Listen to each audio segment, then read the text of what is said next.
Juan capítulo 21, versículos 18 y 19 nos dice la Escritura, está hablando el Señor. De cierto te digo, le dice a Pedro, cuando eras más joven te ceñías e ibas a donde querías, mas cuando ya seas viejo, extenderás tus manos y te ceñirá otro, y te llevará a donde no quieras. Esto dijo dando a entender con qué muerte había de glorificar a Dios, y dicho esto añadió, sígueme. Decíamos la semana pasada que es un gran consuelo saber que Jesucristo ha previsto y ordenado todo nuestro futuro, el día en el que venimos a este mundo y por supuesto el día en el que nos vamos a ir. Decíamos también que este texto nos enseña que con su muerte el creyente puede glorificar a Dios. La gente normalmente piensa en su vida como lo mejor que le puede ocurrir y de hecho las Escrituras mismas nos enseñan cómo podemos glorificar a Dios en nuestra vida. Pero no olvidemos que también podemos glorificar a Dios en nuestra muerte. Y esto es algo que debemos tener en cuenta porque es un aspecto que también señalan las Escrituras. De ahí que estuvimos leyendo la segunda parte del versículo primero de Eclesiastés capítulo 7, donde decía que mejor es el día de la muerte que el día del nacimiento. Se señalan dos días, por tanto, importantes en la vida de todo hombre en este mundo. Días concretos y específicos que no pueden faltar. Y es el día en el que nacemos y el día en el que morimos. Estos son los dos días más importantes. Pero no son igual de importantes para todos los seres humanos. Porque, como también estuvimos viendo, solamente es un día de importancia vital el día de la muerte a los creyentes. Los que no son creyentes, ese desde luego no es su día. El asunto de la muerte es una certeza para toda criatura, de manera que nos es más que conveniente recordar este aspecto que produjo el pecado y al que todo ser humano está expuesto, la muerte. Es una necesidad el prepararnos para que en el día de nuestra muerte Dios sea glorificado, porque las mismas palabras que el Señor le dijo a Pedro de que me glorificarás en tu muerte también son para todos nosotros, la responsabilidad y el honor que tenemos de glorificar a Dios en nuestra muerte. Por lo tanto, es una necesidad prepararnos para que en el día de nuestra muerte Dios sea glorificado. ¿Y cómo debemos prepararnos? Eso es lo que empezamos a ver la semana pasada. Decíamos en primer lugar que esta preparación la vemos justificada por el orden natural de lo que vemos a nuestro alrededor. Por una parte vemos la certidumbre de la muerte y por otra parte vemos también la incertidumbre de cuándo ocurrirá nuestra muerte. La certidumbre es saber con absoluta precisión el hecho de que todos vamos a morir. Absolutamente todos, nadie se va a quedar aquí. La incertidumbre viene por el hecho de que no sabemos cuándo será, ni cómo será. No sabemos si será cuando estemos durmiendo, si será en un accidente, si será por una enfermedad. No sabemos cómo ocurrirá, pero lo que sí sabemos es que ocurrirá. En segundo lugar, estuvimos viendo que otra razón que justifica el que estemos preparados para el día de nuestra muerte y por lo tanto podamos honrar a Dios en nuestra muerte es la dinámica del mundo en el que vivimos, que pretende por todos los medios pasar por alto esta realidad, que nos vamos a morir. Todo lo que se mueve en el mundo olvida a propósito que vamos a morir. La razón humana nos presiona con fuerza de que eso de prepararse para morir es apropiado para los ancianos. Claro, si ya tienes 90 años, deberías prepararte para morir. Incluso es apropiado para los que tienen cáncer terminal, que ya tienen que plantearse la disposición a la que se enfrentan de que van a morir de un momento a otro. Pero para los jóvenes, para los niños, para los adultos que tenemos mucha vida por delante, nosotros no tenemos por qué pensar en la muerte. Esto es la dinámica a la que nos presiona y nos quiere llevar el mundo en el que vivimos, olvidarnos completamente de la muerte. Pero hoy vamos a ver cómo se levantan estas objeciones en medio del mundo en el que vivimos y cómo la Escritura trata tajantemente contra estas objeciones. Algunas de estas objeciones vienen de la idea que tienen muchos de catalogar a la muerte como un asunto aparte de la vida cotidiana y por lo tanto asumen que cuando llegue el día de la muerte ya tomarán las decisiones oportunas en previsión de que están a punto de morirse. Así que aunque muchos dicen creer en Dios y saben que Dios existe, no viven de acuerdo a lo que Dios demanda, porque es su vida la que les importa.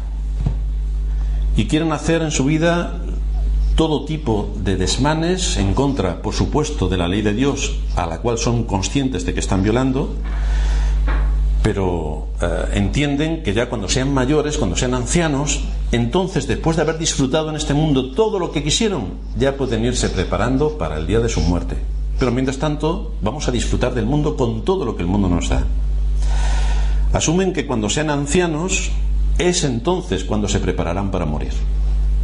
Entonces orarán a Dios, entonces buscarán ponerse en sintonía con Dios y entonces se prepararán para el día de su muerte.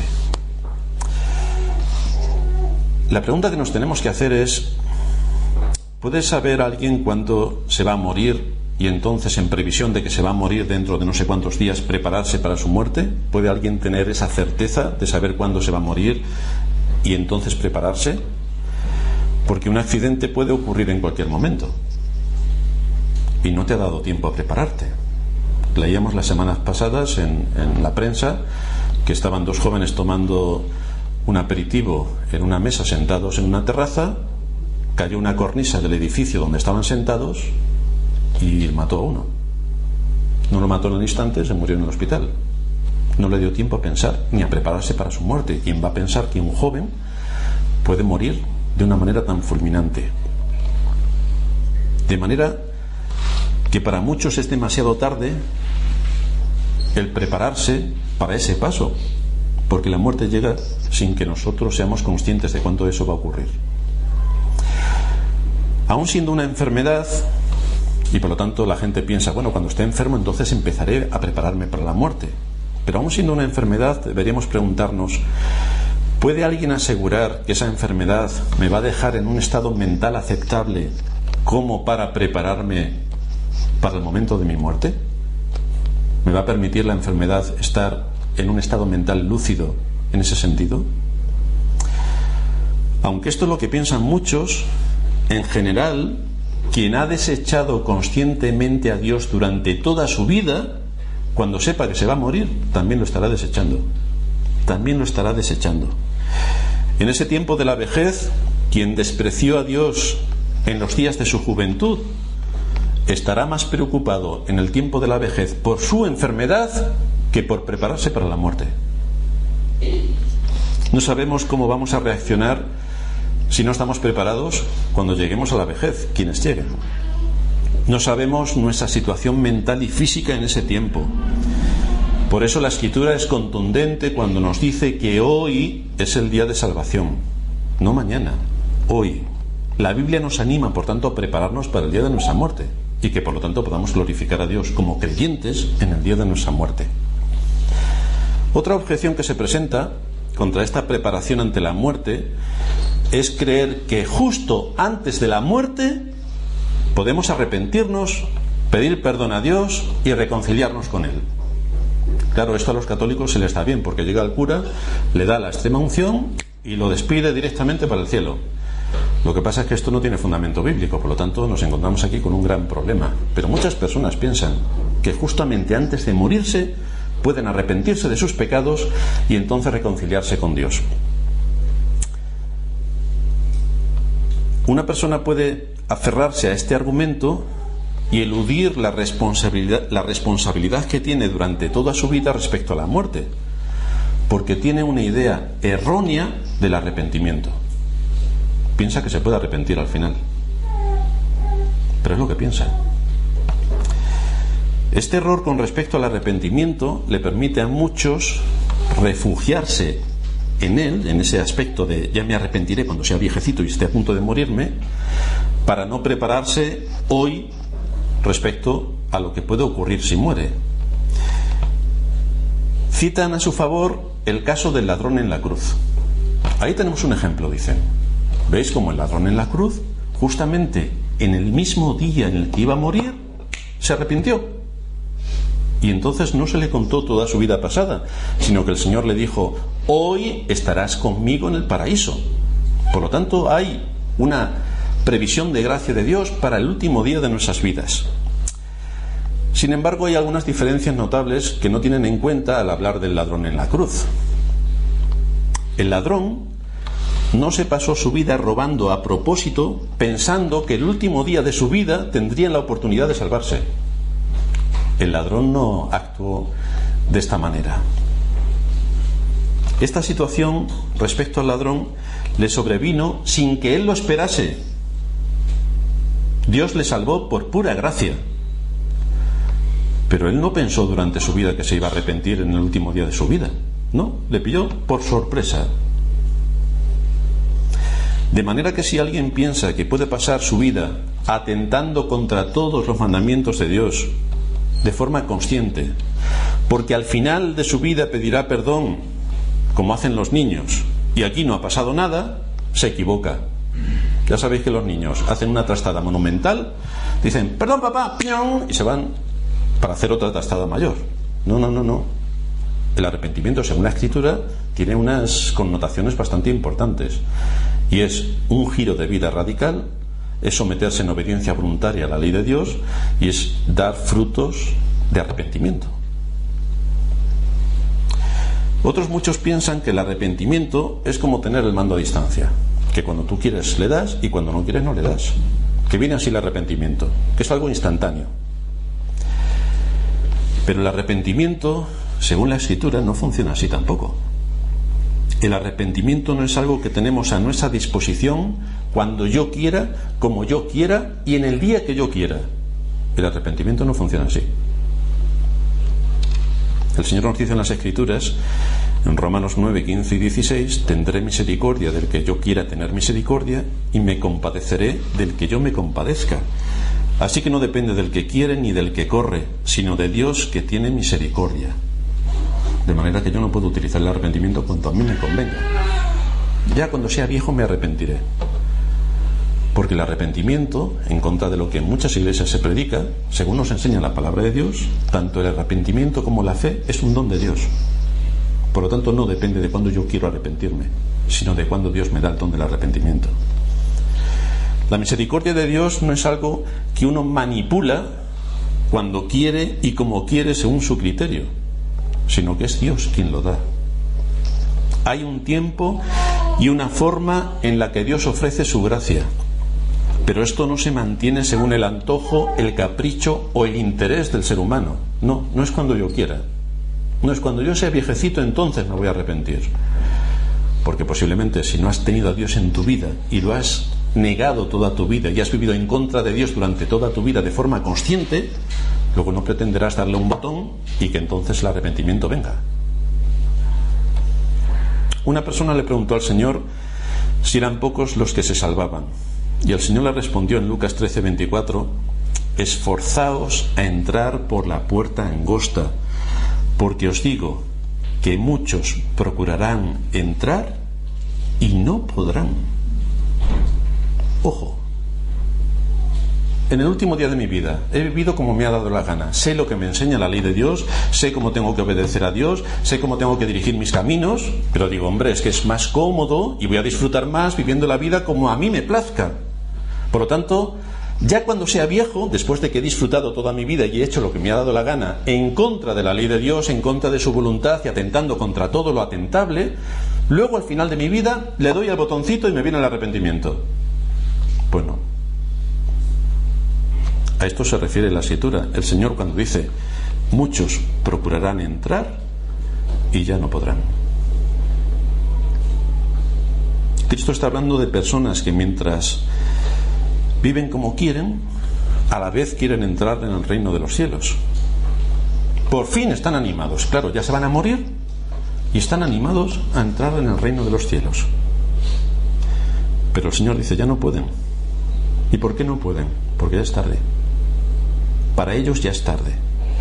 El tiempo de la gracia ha pasado y quieren entrar cuando ya no es posible. Esto es lo que pasó en el diluvio. Noé, anunciando año tras año el juicio de Dios. Noé, pregonero de justicia, anunciando el arrepentimiento. Y no quisieron escucharle. Entonces empezó a llover. Y cuando empezaron a ver que el agua subía, rápidamente corrieron al arca para poder tener acceso al arca. Pero la única puerta que tenía el arca estaba completamente cerrada. Y no la cerró Noé, la cerró Dios. y Noé no podía abrirla. Por lo tanto, todos perecieron. Se les anunció el juicio de Dios. Se les anunció que se arrepintiesen y no quisieron arrepentirse. Por lo tanto, cuando llegó el juicio, su tiempo había pasado. Tenemos que considerar, por tanto, que el arrepentimiento de una persona cuando la muerte le está pisando los talones no es el genuino arrepentimiento para vida al que nos expone la Escritura. Todas las experiencias que se nos narran de náufragos en alta mar o alguien que está expuesto a la muerte, rápidamente todos se vuelven muy religiosos. Pero cuando pasa el problema, cuando pasa la situación terrible, todos vuelven a su camino original. Por lo tanto, ese no es el arrepentimiento del que habla la Escritura. El arrepentimiento para vida es un acto voluntario que se hace por amor hacia Cristo, en obediencia a la fe, donde uno condena sus males y su vida alejada de Dios y determina vivir una nueva vida en obediencia a Dios, produciendo frutos dignos de arrepentimiento. ¿Quién puede asegurar que alguien que tiene la muerte pisándole los talones no se arrepiente por medio al juicio de Dios y por miedo al infierno? Porque esto es lo que vemos cuando hay una situación crítica. Yo tuve la oportunidad de estar en un vuelo donde uno de los motores del avión se paró y todos empezaron a santiguarse y a rezar. Claro, el avión estaba en un peligro.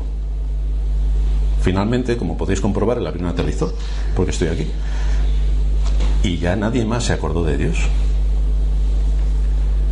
Ese no es el arrepentimiento para vida. Ese fue el arrepentimiento de Judas. Judas devolvió arrepentido todas las monedas con las que había traicionado al Señor. Pero él no se arrepintió de su pecado, simplemente reconoció su pecado. Pero reconocer el pecado y arrepentirse del pecado no tiene nada que ver. Uno puede reconocer que ha hecho algo mal y seguir haciendo las cosas mal. El arrepentimiento es otra cosa. El arrepentimiento es ver de qué manera mi vida está en contra de la ley de Dios y dar un giro radical para andar en obediencia a la ley de Dios, sometiendo mis deseos, mis caprichos, mis intereses en obediencia a Cristo. Y esto duele, porque va en contra de nuestra carne, pero esta es la lucha que tiene todo cristiano. El deseo del corazón va por un sitio y la obediencia a la voluntad de Dios va por otro.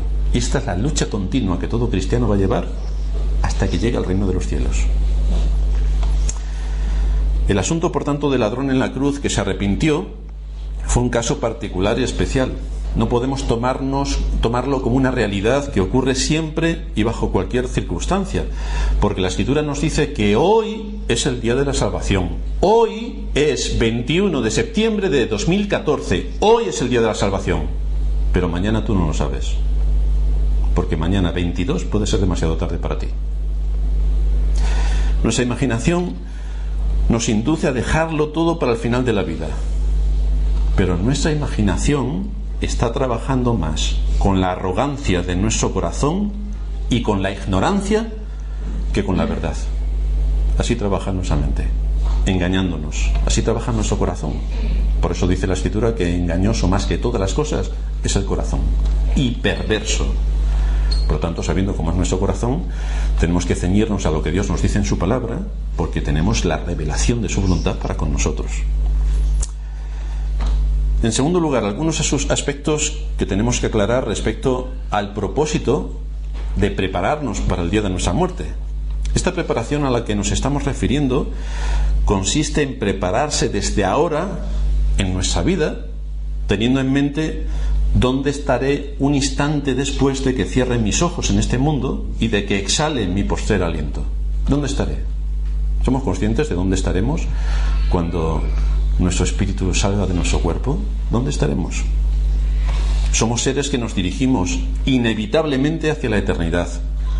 Y ese día de nuestra muerte será la puerta de entrada hacia la inmortalidad con la que Dios nos ha dotado.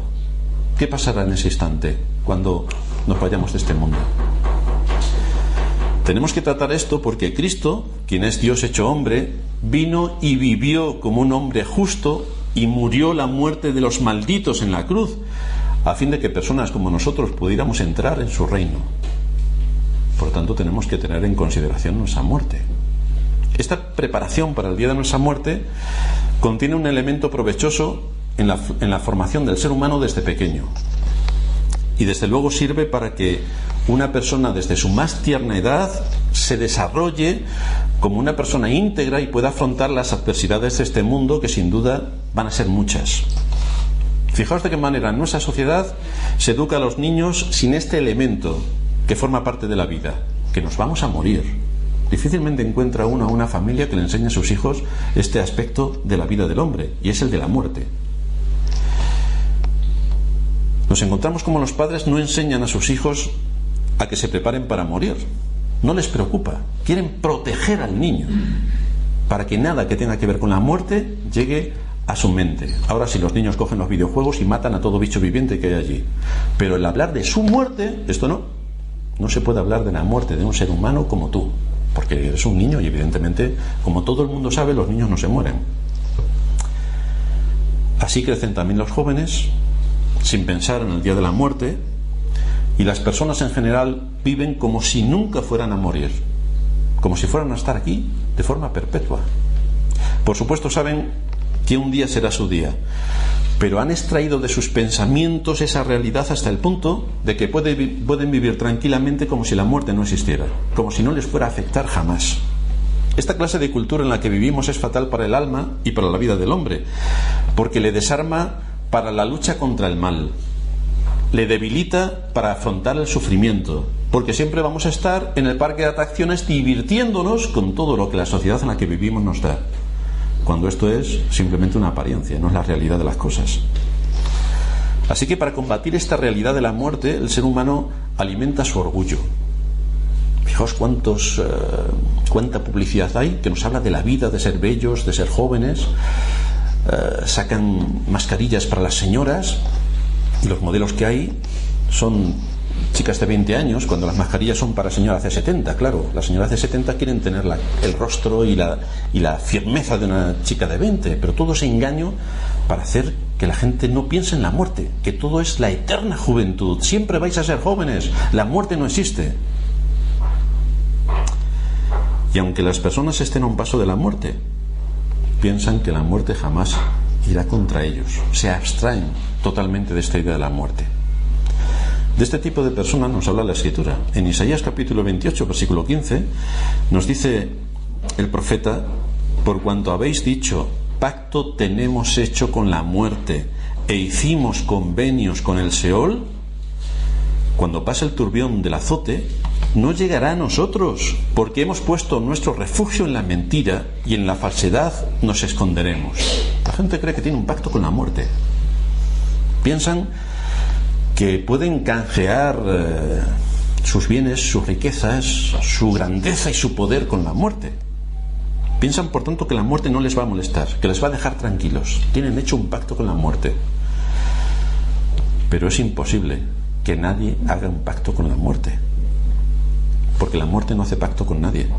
Ese pacto solo ocurre en la imaginación de los hombres, que en su orgullo se quieren convencer de que pueden vivir tan tranquilos, poniendo lo más lejos posible de su realidad el día de su muerte. Pero la muerte tiene una ley establecida por el Creador desde el momento en el que el hombre pecó. Dice el libro de Génesis capítulo 2, versículo 17, el mandato que Dios le dio a Adán y Eva: mas del árbol de la ciencia del bien y del mal no comeréis, porque el día que de él comieres, ciertamente morirás. Y esa ha sido la secuencia desde que Adán pecó. Y el hombre desobedeció a Dios, y por lo tanto el juicio de Dios recae sobre toda criatura. De ahí que la Escritura ratifica en Hebreos 9:27, que está establecido para los hombres que mueran una sola vez y después de esto el juicio. Esta es la ley universal, de la que ningún ser humano se escapa. Pero el ser humano en general no quiere hacerse la idea de esta realidad. Huye. Y sobre esa falsa imaginación el hombre se engaña a sí mismo, con el propósito único de tener más oportunidades para hacer el mal, más oportunidades para pecar, más oportunidades para hacer mis deseos, para hacer lo que yo quiero. De ahí que el prepararse para morir sea un elemento que está fuera de los que no quieren creer en Dios, pero es una parte vital de aquellos que creemos en Cristo y que esperamos, según sus promesas, cielos nuevos y tierra nueva en los cuales mora la justicia. Por lo tanto, vamos a ver en tercer lugar cuáles son nuestras responsabilidades para prepararnos para el día de nuestra muerte. Hay dos fundamentales. La primera es que debemos meditar en el día de nuestra muerte, por la enseñanza que las mismas Escrituras nos dan, y la segunda es que la muerte, no olvidemos, es la puerta de entrada para la vida eterna. Tenemos que meditar para el día de nuestra muerte. Tenemos que incluir en nuestros planes de futuro que nos podemos morir mañana. Esto lo tengo que poner en mis planes. Cuando empieza a decir, el año que viene voy a tal sitio, al año siguiente voy a hacer esto, tengo que pagar la hipoteca que me quedan tantos años, tengo que enviar a mis hijos a estudiar y tengo que hacer diversos planes, o los niños con todos sus planes que tienen, y los jóvenes más planes todavía, tengo que tener en cuenta la posibilidad de la muerte. La cultura de este mundo vive para los deleites, vive para sus afanes y vive para sus muchas ocupaciones, donde la muerte no entra en su agenda. Solo admite y desea lo que este mundo le ofrece, porque piensa que aquí en este mundo está su todo, pero nosotros sabemos que aquí no está nuestro todo. Esto es un paso, es un peregrinaje que nos lleva hacia otro sitio. Por lo tanto, tenemos que calcular y poner dentro de nuestros planes esa posibilidad. El prepararnos para morir nos debe llevar a meditar, pensar y hablar sobre este acontecimiento, que a todos tarde o temprano nos llegará. Por eso no debemos evitar este tema con nuestros niños ni con nuestros jóvenes.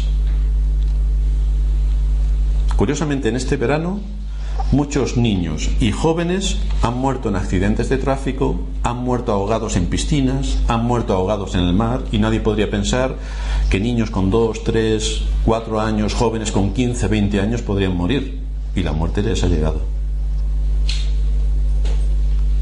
Por lo tanto, debemos de tratar este asunto para que los niños y los jóvenes puedan incluir esta idea en sus pensamientos, y por lo tanto esto pueda efectuar algo importante en sus almas. Los niños que están entre nosotros, ¿están preparados para morir? ¿Estamos preparados para morir? Y los jóvenes que están entre nosotros, ¿están preparados para morir? Los adultos, ¿estamos preparados para morir? Como no hay ancianos ni mayores de 50 años, no digo nada de ellos. Los jóvenes y adultos debemos prepararnos para morir igual que los niños, y debemos traer con frecuencia este aspecto de la vida para que si vivimos sea para la gloria de Dios y si morimos sea para la gloria de Dios. Tener estas ideas claras en nuestra mente nos va a llevar al arrepentimiento, nos va a llevar a vivir dándole el sentido a la vida que realmente tiene, el sentido de la vida según Dios lo ve. Nos va a llevar a valorar lo que el Señor nos da de pura gracia. Nos va a hacer que atendamos con un espíritu generoso los asuntos de su reino, porque estamos aquí para honrar y glorificar a Dios, haciendo uso de todo lo que Dios nos ha dado para promover el Evangelio y ser vehículos que proclamen el reino de Dios y su gloria, para que podamos transmitir ese evangelio a otros y que puedan también venir a congregarse con nosotros en este culto de adoración pública y puedan servir a Dios en medio de su generación. Nos va a ayudar a tener una buena comunión con los hermanos, porque si sé que mañana me voy a morir, mi trato con mis hermanos va a ser distinto a si quiero entender que me moriré cuando tenga 150 años. Posiblemente mi trato con mis hermanos cambie. Y si soy padre o hijo y sé que mañana me voy a morir, el trato con mis padres o con mis hijos será completamente distinto, porque tengo que estar preparado para el día en el que el Señor me llame. Y por lo tanto, en mis tratos y en mis relaciones con los demás voy a tener una perspectiva completamente distinta si sé que el Señor me va a llamar en cualquier momento a si sé que el Señor me va a llamar dentro de 100 años. Pero yo tengo que vivir con la convicción de que el Señor me puede llamar mañana. Y por lo tanto, ¿cómo tengo que relacionarme con el mundo que me rodea si el Señor me llama mañana? ¿En qué situación tengo que estar yo? Esto me va a ayudar en cuanto al arrepentimiento, me va a ayudar en cuanto a mi fe en Dios, me va a ayudar a poner en perspectiva su reino y me va a ayudar en todo lo que tiene que ver con mis responsabilidades en este mundo. Porque las cosas las tengo que hacer hoy, no la semana que viene. Las tengo que hacer hoy. Hoy tengo que tratar mis pecados, hoy tengo que tratar mis relaciones con los demás, hoy tengo que dejar todo en su sitio, porque en cualquier momento me puede llamar el Señor. Fijaos de qué manera cuando Jonás anuncia el juicio de Dios a la ciudad de Nínive, estas personas toman muy en cuenta lo que Jonás les está diciendo. En el capítulo 3 de su libro, a partir del versículo 4, se nos dice allí que comenzó Jonás a entrar por la ciudad camino de un día y predicaba diciendo: de aquí a 40 días Nínive será destruida.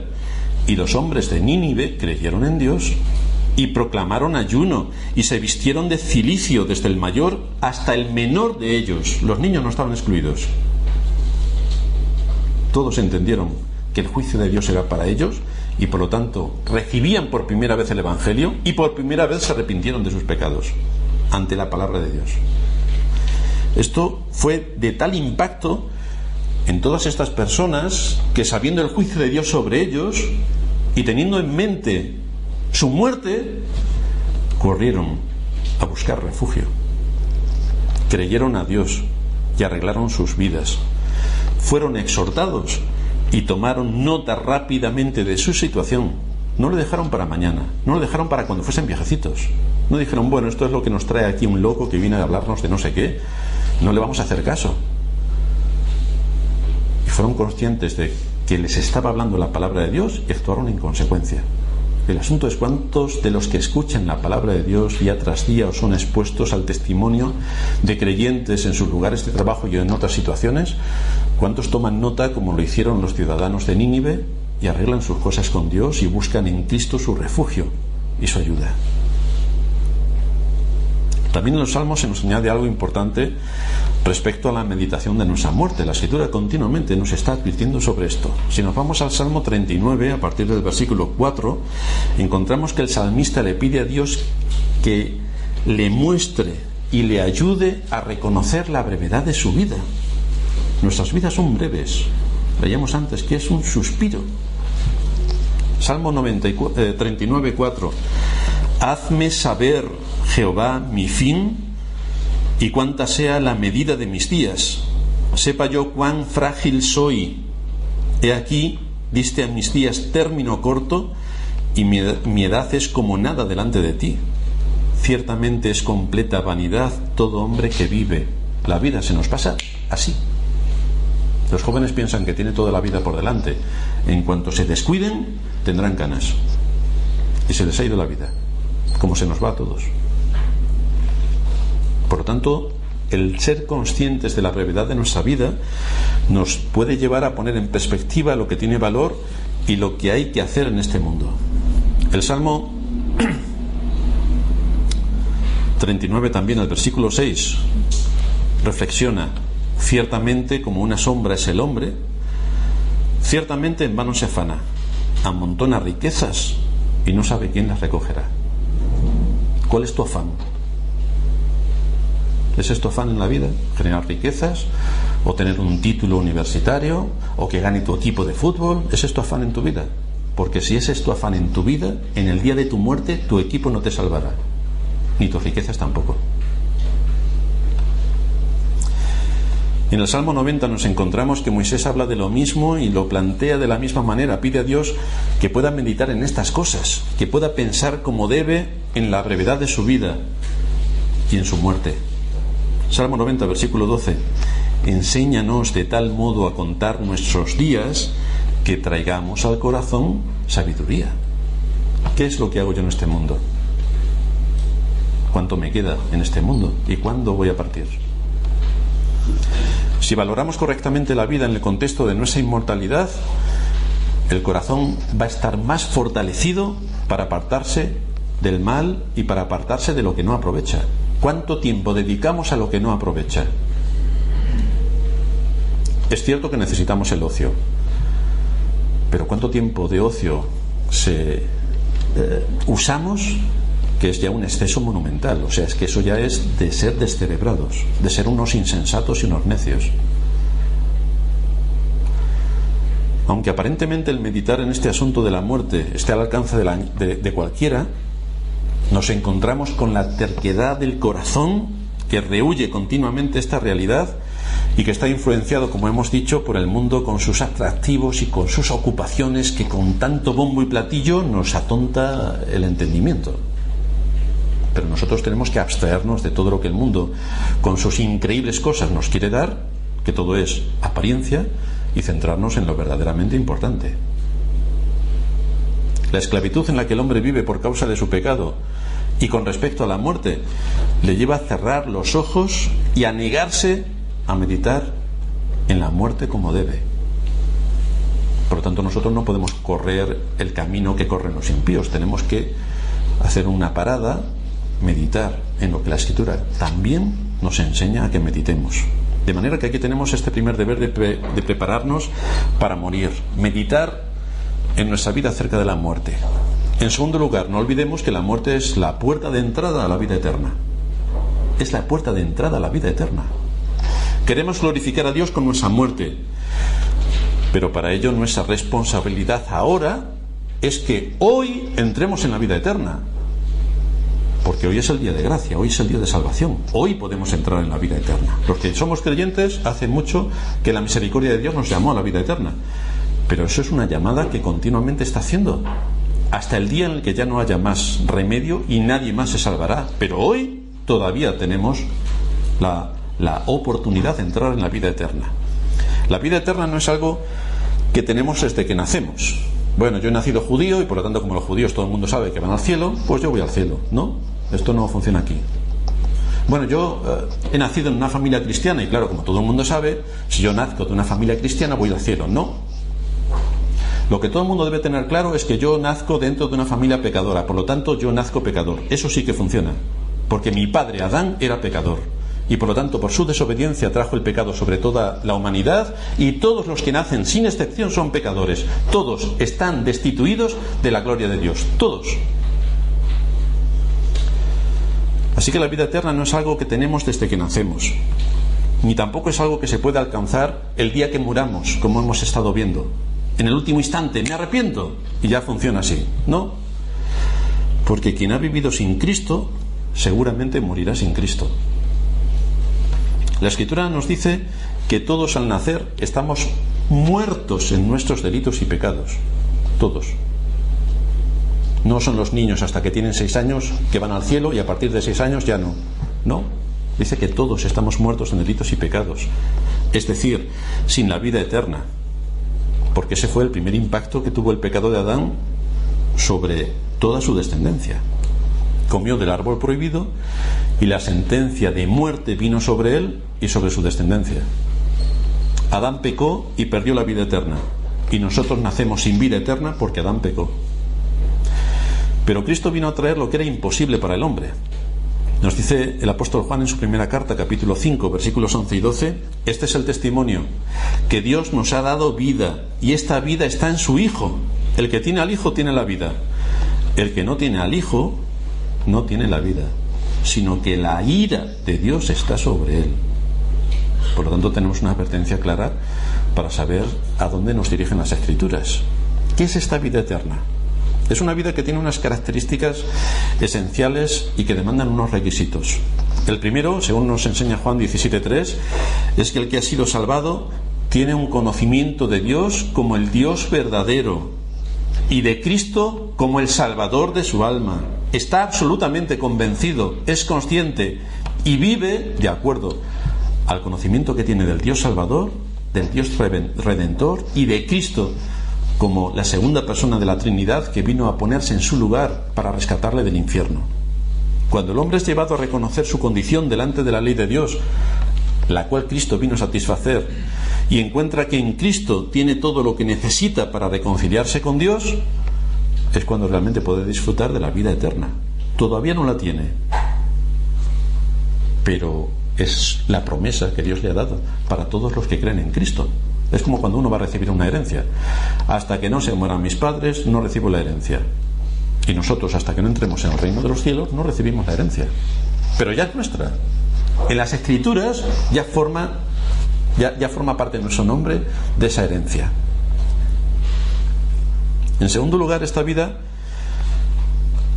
cuando uno tiene la vida eterna, le proporciona paz en la conciencia, sabiendo que en Cristo mis pecados, que iban en contra de la ley, porque soy un delincuente y soy un hijo de ira, mis pecados han sido perdonados, porque Cristo fue mi sustituto delante de la ley, y Él pagó lo que yo tenía que pagar delante de la ley de Dios, que me acusaba y que me enviaba directamente al infierno para pagar mis deudas. Cristo se puso en mi lugar, y Cristo hizo satisfacción de la ley en mi lugar. Por lo tanto, todos aquellos por los que Cristo murió entran en el reino de los cielos. La vida eterna es para mí, en nombre de Cristo, que la ganó en mi lugar. Pero además, en tercer lugar, esta vida eterna es un nuevo principio de vida donde nos lleva a obedecer a Dios y a dejar a un lado nuestros pecados. Aquel que tiene la vida eterna anda como un hijo de Dios. Sed santos porque yo soy santo, dice el Señor. Y también nos dice en otro lugar que sin santidad nadie verá al Señor. Así que si yo soy creyente, se va a ver en los frutos de justicia que, en obediencia a Dios y de acuerdo a la fe que me ha sido dada, tengo que llevar a cabo y vivir en consecuencia. Dice también Juan en su primera carta, capítulo 3, versículo 14 y 15, sabemos que hemos pasado de muerte a vida en que amamos a los hermanos. El que no ama a su hermano permanece en muerte, y todo aquel que aborrece a su hermano es homicida. Y sabéis que ningún homicida tiene vida eterna permanente en él. Por lo tanto, si yo estoy en una congregación de los justos y resulta que no me hablo con mi hermano, tengo un pequeño problema, que evidencia que no he entendido la salvación, evidencia que no hay arrepentimiento, y por tanto hay algunas cosas que tengo que tratar. ¿Quiénes son los que acceden a la vida eterna? Los que en esta vida ya la tienen. Ninguno va a acceder a la vida eterna después de muerto, ¿no? Porque es aquí cuando se decide todo lo que tiene que ver con mi vida. Dice la Escritura, porque este Dios, en el Salmo 48, 14, porque este Dios es Dios nuestro eternamente y para siempre. Él nos guiará aún más allá de la muerte. Por lo tanto, aquí tenemos a Dios que protege a los suyos y que no les deja inválidos durante el tránsito que va entre esta vida y la vida eterna, sino que nos coge de su mano y se asegura de que aquellos que Él llamó para la salvación entren en la vida eterna con todos los honores, porque Cristo en nuestro nombre ganó una salvación eterna para todos nosotros. Vamos a terminar en oración.